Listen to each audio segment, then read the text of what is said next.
Hello, beautiful people. We are on a journey today, Thomas, in New York. Specifically, we're going to be going into Queens, New York, down Queens Boulevard, down to the Sunnyside area. We're going to visit something very, very cool, and we're going to keep it a secret. We're going to jump in the car, and you're going to come along. Thomas in New York begins right now. Glad you came for the ride. Make yourself comfortable. We're going down Queens Boulevard. And I'd argue with you, Queens Boulevard probably the top 10 most recognizable intersection of, streets in all of the United States. A lot of filming locations, so on and so forth. But different topic for a different day. We are going to visit the Popcorn Club, or what it's known as, also the Coventry Club. Yes, you guessed it. I'm sure you're thinking about it. The Coventry Club hosted acts like the Ramones, New York Dolls, to name a few. In particular, for this story, one of my favorite bands, Kiss. Now, I have done a few Kiss videos. They have originated here in New York City. I will try to link the videos down below. The area that the Coventry Club is located, or the Popcorn Club as it was called, is in Sunnyside, Queens. Just a few steps away, literally from the bridge that will take you right into Manhattan. So we're in that area. We're right on the border of, where everything is happening. Everything was happening back then. Very busy area before. Very, very, very busy area now. So it is January 30th, 1973.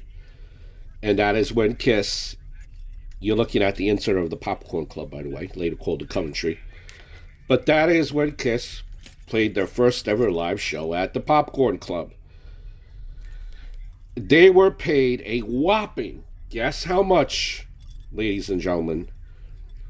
They were paid a whopping $50 for performing 2 sets that evening. Paul Stanley, now, he rents a truck to transport the band's gear from their loft. Then Kiss plays their first concerts ever. Kiss already had some original material for their set. Most of their songs had been worked on during the late 1972, prior to Ace Frehley's addition into the group.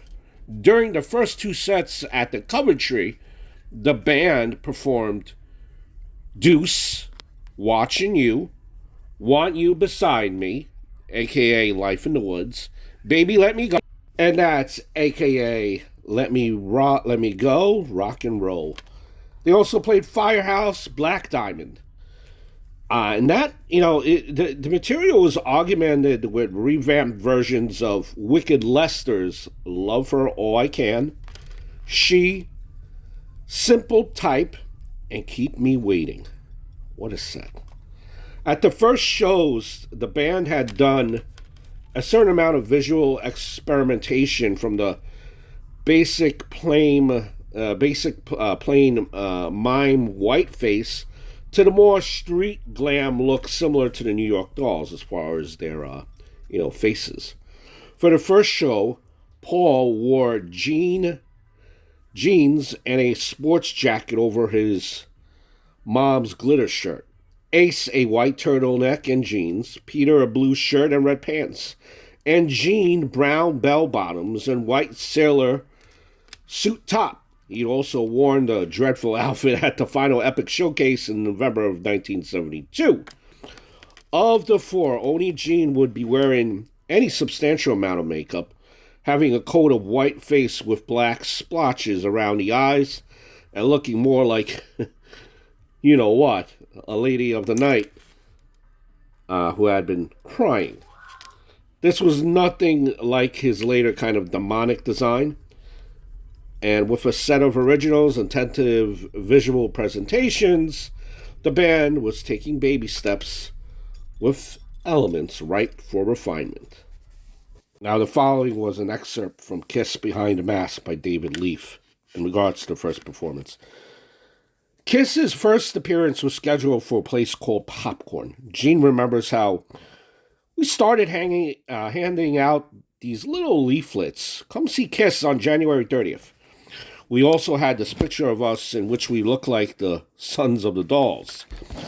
One of Peter's friends blew it up into a big 5-foot picture. We wanted to put it in the window at Popcorn, but I said to Ace, we can't do that. Nobody will know what it is. They'll think it's a big drag show. Put the name of the group on it and make it look fancy. And Ace did it and just created our logo. Now, by the time January 30th arrived, Popcorn, located on the northeast corner of Queens Boulevard and 47th Street, had changed its name to Coventry. Needless to say, Gene admits, there was nobody there. Peter Criss, on Makeup to Breakup, said, now it was time to play. At the end of January 1972, we booked ourselves in a little rock club in Queens called Popcorn. Name was later changed to Coventry.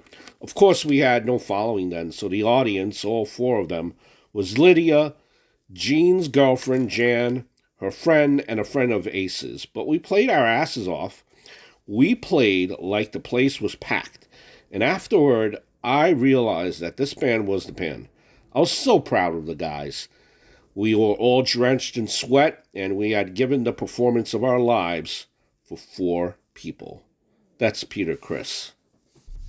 And Ace Frehley said, by the time we hit the stage for our first performance at a Queens nightclub called Popcorn, interest in Kiss hadn't exactly built to a thundering crescendo.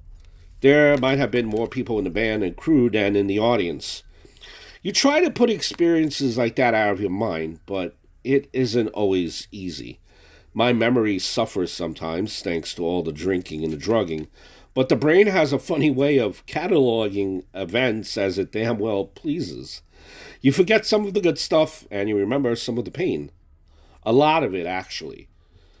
Of course, even the stuff that hurts can be kind of funny, and to me in those days, just about everything had its humorous side.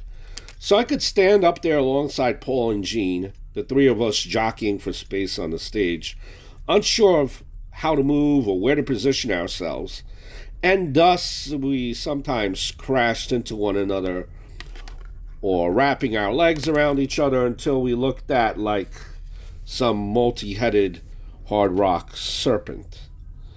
And I could laugh at the absurdity of it all, even as I looked out over the crowd, parentheses, and spotted not a single unfamiliar face. A few of our family members and girlfriends, and that's about it. Unless the band might have been humiliated to the point of quitting. But we weren't deterred in the slightest. We had less than 2 weeks to prepare for that gig, and I supposed anyone had captured it on video, and I saw it, and if I saw it today, I'd be less than thrilled with our performance. I'm not even sure how we managed to put together a full set in such a short amount of time, but I know that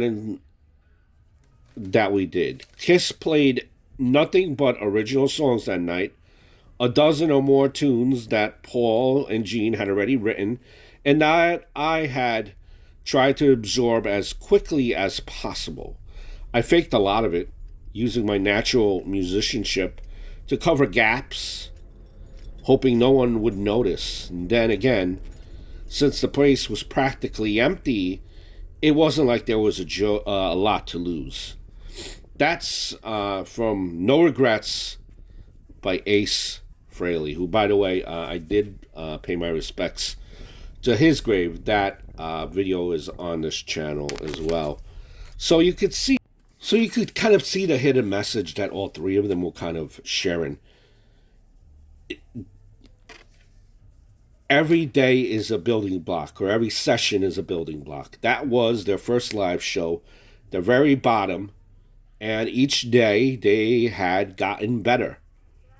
And it was learning each other, and it was learning blocks, and the rest, Kiss they went up and running, and the rest is history. Here we are. Pulled up. It's 4703.